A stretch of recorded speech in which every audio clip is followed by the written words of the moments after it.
I Faruk. Faruk. Ji madam. এদিকে আয় দিকে। আসতেছি ম্যাডাম। এতক্ষণ লাগে নাকি? তাড়াতাড়ি আয়। কি ম্যাডাম ডাকছেন আমারে? দেখ তো আমাকে কেমন লাগছে। ম্যাডাম আপনার তো খুব সুন্দর লাগে। সত্যি সুন্দর লাগতেছে? হ্যাঁ সত্যি ম্যাডাম। আমার দেখতে অনেক সুন্দর লাগতেছে না? হ্যাঁ ম্যাডাম আপনি তো এমনিতেই অনেক সুন্দর। আমার দেখে তো আর কিছু মনে হয় না। কি মনে হবো ম্যাডাম? কিছুই মনে হয় না। বোকা চন্ডিদাস, তুই তো এখনো বিয়ে করিসনি, তোর মনে তো অনেক কিছু জায়গার কথা। আমার দেখে কিছুই জাগে না তোর। এইসব কি কইতেছেন ম্যাডাম? এইসব যদি স্যারে জানতে পারবে তাহলে আমার চাকরি থাকবো না। আরে বোকা, তোর স্যার কিভাবে জানবো? তোর স্যারকে যদি আমি না বলি। দেখেন আমার কিন্তু ভয় লাগতেছে। এই বোকা, তুই যে আমার চুপি চুপি করে দেখোস, আমি কিন্তু সব দেখি আর সব জানি। আর আমার এই দেহের উপরে যে তোর অনেক আগে থেকে লোভ, সেটা আমি জানি। আমারে যদি তুই পাইতে চাস, আমার কি তুই কাছে পাইতে চাস? হ ম্যাডাম আপনার আমি কাছে পেতে চাই। তাহলে আয় আমার কাছে। দাঁড়া। কি হইল আবার ম্যাডাম? কি হলো বুঝিস না? ছোট্ট একটা কাজ করে দিবি। ওইটা করলেই তুই আমার সারা জীবনের জন্য তুই পাবি। তুই যা চাবি তাই পাবি। সুখ আনন্দ আমারে ভোগ করতে পারবি। সত্যি কইতেছেন ম্যাডাম? হ্যাঁ। তাহলে একটা কাজ কেন, আপনি 1000টা কাজ দেন, আমি আপনার চোখ বুঝে আপনার কাজ করে দেব। সত্যি তো? সত্যি। পিছাবি না তো? না ম্যাডাম আপনি শুধু একবার কইয়া দেখেন। আচ্ছা ঠিক আছে, আয় আমার লাগে। চলেন। এই ওয়াশরুমই তোর কাজটা। ছোট্ট একটা কাজ, এই কাজটা তুই করবি, সব কিছু পাবি, আমারে পুরাটা পাবি। শোন, ওখানে একটা জিনিস আছে, ওটা নিয়ে শুধু বাইরে পালাই দিবে, আর কিচ্ছু না। আরে ম্যাডাম আপনি কোনো চিন্তা করেন না, ছোট্ট একটা কাজ তো। আপনি যান, আমি এটারে ডাস্টবিনে সুইটা ফালাই দিয়ে এখন আইতেছি। আচ্ছা ঠিক আছে, আমি গেলাম। ঠিক আছে যান। যাক, ম্যাডাম রে মনের মতন করে পাবো আমার জীবন সঙ্গী হিসাবে। যাক কাজটা করে আসি।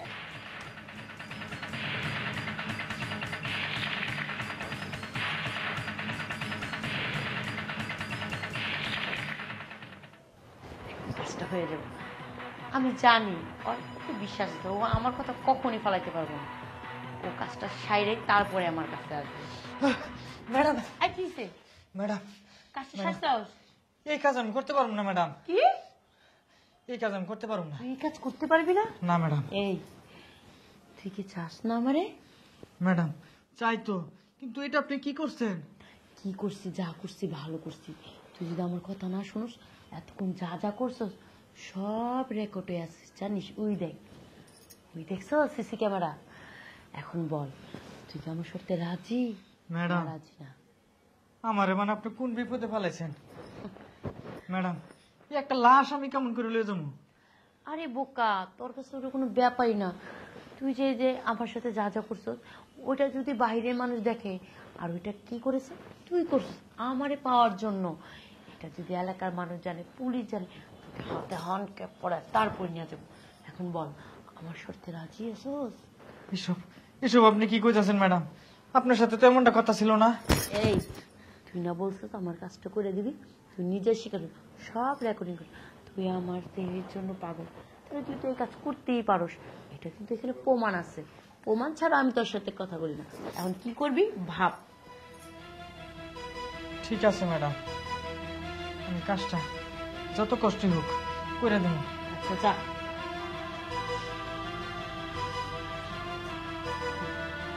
আমি জানি সোজা আঙ্গুলে ঘৃণা উঠলে আঙ্গুল ব্যাকা করতে হয়, কিভাবে ভাবি ফেলাতে হয় সেটা আমার ভালো করেই জানা আছে। স্যার আমার ছেড়ে দেন। স্যার স্যার আমার ছেড়ে দেন। স্যার আমি কোনো দোষ করি নাই। করি নাই বুঝা পারবি না। স্যার স্যার স্যার আমার ছেড়ে দেন। স্যার আমি কোনো দোষ করি নাই তো, সব দোষ ম্যাডামে করছে। এবার এই এই স্যার কই তুই কই রুম খালি কর। এই এই সাইডে ওই কই রুম কই তো? স্যার ওই তো সামনে। আর কত দূর? এই তো এই তো আইসা পড়তেছে। আয় স্যার স্যার এই কোথায়? তুই তো এই বাসা। এটাই? হ্যাঁ এই বাসা। আসেন স্যার। এবার এই স্যার ওই স্যার, এই তুই খালি কই এই বাসা এই রুম কোন রুম রে? হ্যাঁ কে আপনারা? কে? ওই এবার আমার রুমে আপনারা কেন? কি সমস্যা আপনাদের? আমরা টিভির লোক। তুমি ওরে চিনো? কি আমরা টিভির লোক। আপনার ডিবির লোক? হ্যাঁ, আমার বাড়িতে কেন? আপনি কোনো টেনশন নেই, আপনি বসেন। ম্যাডাম আমার বাঁচান। ম্যাডাম কি এই। কর ম্যাডাম? হ্যাঁ এবারে স্যার এখন এর থেকে ভালো করে শোনেন। এই হিস্টোরি নাও, বল পুরোপুরি কি ঘটনা ঘটছে এই হিস্টোরি শুন। এই লোকটাকে যে ফেলে দিলি গাছটা, ওটা কে ছিল বল? কার হুকুমে করছস? ওটা উনি এই ম্যাডামের স্বামী, হাজবেন্ড। কি? এই এই তোকে তো আমি চিনি না, তুই কোথা থেকে আসছিস? আর ওনাদের নিয়ে আসছিস। দেখেন স্যার, আমি এইসব বিষয়ে কিছু জানি না, ও সব মিথ্যা বলছে, ওরা আমি চিনি না। এই এই এই এই, এই সত্যি করে বল, এখন সত্যি করে বল। মিথ্যা কথা বলতেছেন কেন? সত্য কথা বলেন। মিথ্যা কথা আমি বলতেছি, এই। তুই বলতেছস। তুই কোনো প্রমাণ দিতে পারবি যে এই ম্যাডামই এই কাজ করছে? হ্যাঁ স্যার, প্রমাণ দিতে পারুন। কি প্রমাণ দিতে পারি বল? ওই যে দেখেন সিসিটিভি আছে, উনি সিসিটিভির মধ্যে হ্যাঁ। খান সাহেব, জি ওই সিসি ক্যামেরাটা নিয়ে কম্পিউটার দেখে পুরো ছবিগুলো আপনি এডিট করেন, এডিট করে নিয়ে আরে না, সিসি ক্যামেরা কিছু না, আমার সিসি ক্যামেরা নষ্ট। না দেখতে হবে। আপনি অফ থাকেন, আমরা জিনিসটা পরীক্ষা করে দেখি। আপনি যদি অপরাধী না হন, আপনি কোনো সাজা পাবেন না। খামাখা একটা নির্ভর ছেলে কেন সাজা পাবে? আপনি কেন সাজা পাবেন? যেমন স্যার। ক্যামেরাটা দিয়ে খুলে নিয়ে কম্পিউটার আরে দেখে দেখতে হবে না, শুনেন আমার কথা। থামেন। আমি ওকে চিনি না, আর যদি আপনি সত্য ঘটনা স্বীকার করেন তাহলে আমরা সিসি ক্যামেরা কাজ করবো না। আপনি কি কোনো অপরাধ করছেন বলেন? ম্যাডাম, ম্যাডাম এখনো সত্যি কথা কয়ে দেন। হ্যাঁ আমি অপরাধী, আমি অনেক খুন করছি। শুনছেন? এই তো স্বীকার করতে পার। আপনি খুন করছেন? হ্যাঁ আমি খুনি, কেন খুন করবো না?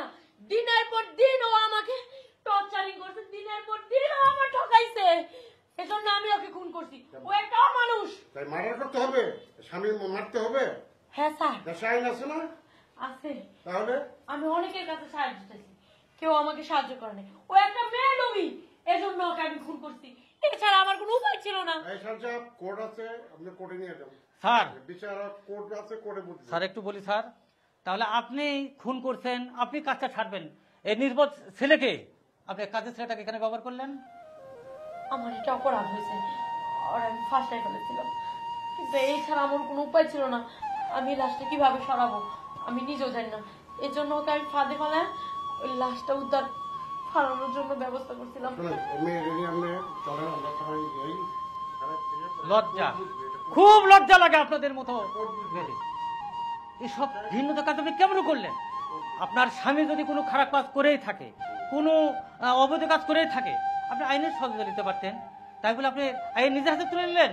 হ্যাঁ আমি নিজের হাতে তুলে নিছি, আমি আর দেখতে পাইনি আমার স্বামী অন্য একটা নারী নিয়ে ঘুমায়, সেটা আমি কিভাবে দেখুন? আপনি সহ্য করতে পারবেন? আপনার বউ যদি আরেকজনের সাথে যা ঘুমায়, পারবেন সহ্য করতে? একবার ভাবে দেখেছেন এর পরিণামটা আপনার কি হবে? আপনি তো ফাঁসি হয়ে যাবে। স্যার, আইনের বিচার আইনই করবে। চলেন। চল। চল, চল।